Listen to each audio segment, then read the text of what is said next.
Forward march! We do not stop until the sun falls beneath the tree line.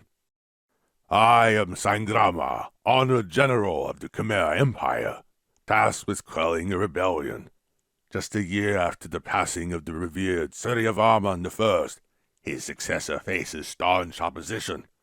It threatens to dismantle the empire that Suryavarmán took nearly 5 decades to build. Inspiring an army of largely levy soldiery is difficult. Most are simple farmers and craftsmen, strangers to the ways of war and the grim chaos of battle. They should understand the cause for which they fight. As we trudged through the mud, I summoned the captains to the front of the line. Knowing them personally, these men speak to the troops directly under their command in a different way than I ever could. I would tell them of the events that occurred before many of them were born. Suryavarmán was once little more than a magnate with a minor claim to the throne held by another. Udayadityavarmán I had established his seat at Angkor, claiming the entire empire as his dominion. Gathering his army, Suryavarmán marched on Angkor from the west, establishing a camp not far from the city. The captains listened eagerly as I gave my account of the usurpation.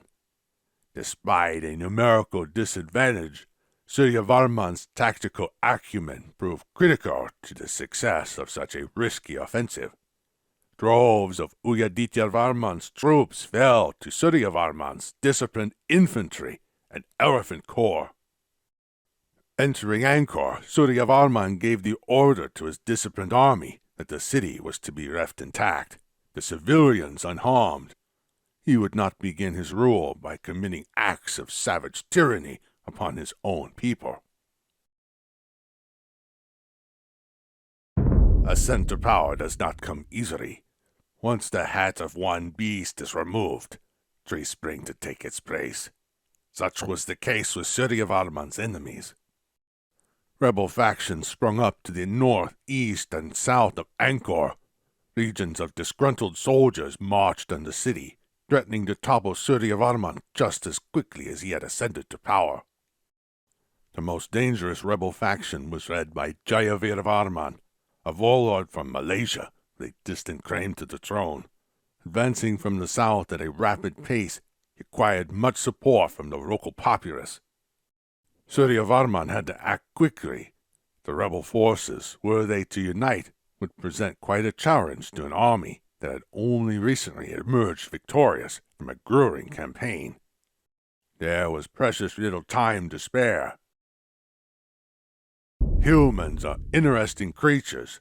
At times they display incredible brilliance, and yet at others they behave like obstinate fools. One can only wonder at the folly that caused the rebel factions to not coordinate their forces. A bundle of sticks is difficult to break, but individual twigs snap as if they were bits of straw. Suryavarmán's victory assured that this lesson would not be forgotten. As the empire boomed, its neighbors became wary. A growing tiger will gorge itself on the prey that it deems most vulnerable. Some dreaded the looming war and prayed that their fears were unjustified. Others prepared for it.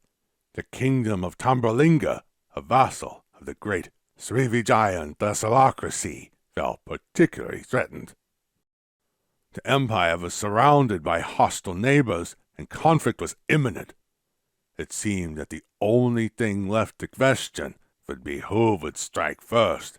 Suryavarmán was wise enough to know that passivity would only lead to disaster. The various Burmese kingdoms to the west of the empire behaved with hostility, but a potential ally lay beyond. The Cholas, a powerful dynasty based in the south of the Indian subcontinent, had interests that aligned with those of the Khmer. Dispatching a diplomatically skilled envoy laden with gifts could be enough to convince Rajendra Chola that an alliance with Suryavarmán would be to his liking. Despite the hardships of the journey through hostile territory, the diplomatic convoy arrived in Chola lands largely intact. Rajendra Chola was pleased with the gifts that the envoy lavished upon him. Especially impressive was a grand chariot, a work fashioned by the finest craftsmen in Angkor. Generous offerings and well-chosen birds go a long way with a magnanimous ruler. A bargain was struck, and the envoy returned to Angkor, harbinger of present news. With the alliance made and the pieces on the board, conflict was inevitable. The Tambralingas themselves posed only a token threat, but they had the support of the immense naval empire of Srivijaya. The prowess of the Srivijayan navy was unmatched, but their coalition was at its tactical disadvantage. The Khmer forces threatened the enemy by land from the north and by sea from the east, while the Cholas struck out from the west. The enemy found themselves surrounded on all sides. Suryavarmán sent word to the Chola force to establish a foothold on the Malay Peninsula. Taking the initiative, he ordered the outfitting of a massive navy to challenge the Srivijayans and Tambralingas for maritime supremacy. Everything hinged on the success of the Chola force that had landed on the mainland. If they could present a formidable enough threat and occupy the enemy land forces, Suryavarmán would be able to wrest control of the water and launch a devastating amphibious invasion. If the Cholas were driven from their foothold, the Khmer would be forced to face down their opponents alone, a prospect with which Suryavarmán would not be particularly excited. Storms raged as wooden vessels rammed into each other, a deafening sound prefaced by the whistling of projectiles through the air. Thousands of men sank below the angry waves, never to rise again. The Chola land force fought bravely, holding to the last. Just as it seemed that they were consigned to defeat the hands of the Tambralinga Srivijaya force, salvation arrived in the form of swarms of Khmer. Victory has a glorious taste. Over the course of a single conflict, the influence and power of the empire were raised to unprecedented levels. With the maritime rivals of the empire crushed, Suryavarmán set his sights on the mainland.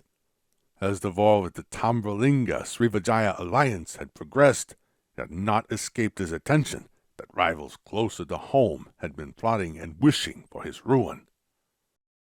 The rulers of the various Burmese and Cham kingdoms slunk around in the shadows like disgraced cravens. Instead of recognizing the superiority of their larger neighbor, they deviously plotted its downfall and encouraged rebellion within it. This behavior was unacceptable. Suryavarmán's enemies may have been too intimidated to face the Khmer juggernaut head-on, but Suryavarmán had no such reservations. These provocations had provided an optimal casus belli. It was high time that the empire saw further expansion. The Mekong and Chao Phraya rivers snaked through rich, fertile lands held by decadent, unstable kingdoms ripe for conquest. Triumph would add yet another achievement to Suryavarmán's legendary military record. Hegemony is a wonderful thing. The power and prestige of the Khmer Empire reached new levels under Suryavarmán I, and all prospered.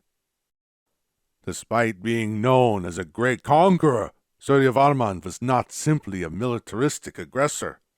His reign was marked by vast improvements in the general infrastructure of the empire and an emphasis on religious toleration. He erected numerous palaces and temple complexes and ruled benevolently. His legacy lives through these structures, the pride of our citizens and the strength of the Khmer Empire. This legacy is a cause worth defending, For Suryavarmán's image lives on within it. It is this notion of greatness that you must invoke to electrify the minds of the common soldiery.